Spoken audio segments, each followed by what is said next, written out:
जर सिस्टीमनं चाललं तर काही अडचण येत नाही. तिसरी गोष्ट सांगण्याची गोष्ट सांगतो. मला स्पर्धेला गेलो. आता मी आणि ती कंटिन्यू स्पर्धेला जायचं होतं. ते 2 वर्षच नाही, कंटिन्यू मॅडम स्पर्धेला जायचं होतं. तिला मी एकदाच बोललो होतो. ती सर्दी व्हायची तिला आणि ती दम लागायची, मला चिडचिड व्हायची. बाहेरच्या स्पर्धे गेली गुडघ्यावर ठेवून बसायचं, मला राग यायचा.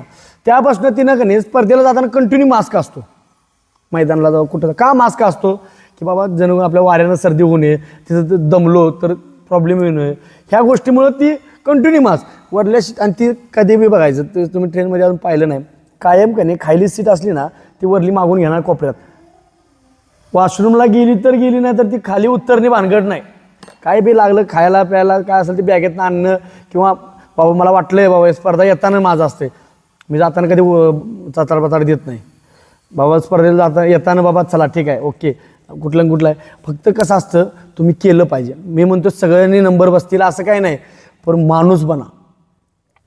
पहिली गोष्ट काय नाही रे, रिस्पेक्ट द्यायला शिका. माझ्यापेक्षा 1 वर्षानं जरी 1 दिवसानं जरी मोठा असेल ना तुम्ही आदर द्या. कुणाकडनं बी शिकाय मिळतंय. कोण काही करतंय, समजा एखादी मुलगी बारीक असली लहान असली मोठी असली काय असेल, कुणाचं कुठं गुण असतात कुणाचं कुठं गुण असतात, ठीक आहे ओके. परंतु तुम्ही हे करा म्हणजे फोकस द्या.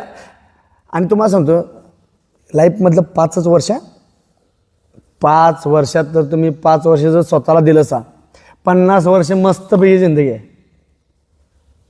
आणि 5 वर्ष जर तुम्ही म्हणला सा जाऊ दे आमचं वडील पाठी द्यात माझं हे करतात ते करतात, मग 50 वर्ष पुढे. आणि आपल्यासाठी आई वडील 20 वर्षाचे पाहुणे आहेत लक्षात ठेवा. म्हणजे सांगतो तुम्हाला, म्हणजे जसं आता पिढी वाढत चालली. आज माझं वय तुम्ही म्हणजे तर मी माझ्या मुलीसाठी 20 वर्ष पाहुणे, 50 नंतर ओके कार्यक्रम खलास. प्रत्येकाचा आहे तसा. कारण माझ्यापेक्षा सिनियर आहेत त्यांना सुद्धा, कारण का ते खाणं आता बदल झालेला आहे 50, 60, 55. परंतु आपण काय करायला पाहिजे काय नाही, ज्या टायमिंगला जे करायचं आहे ना ते प्रामाणिक करायचं. 10 सपाट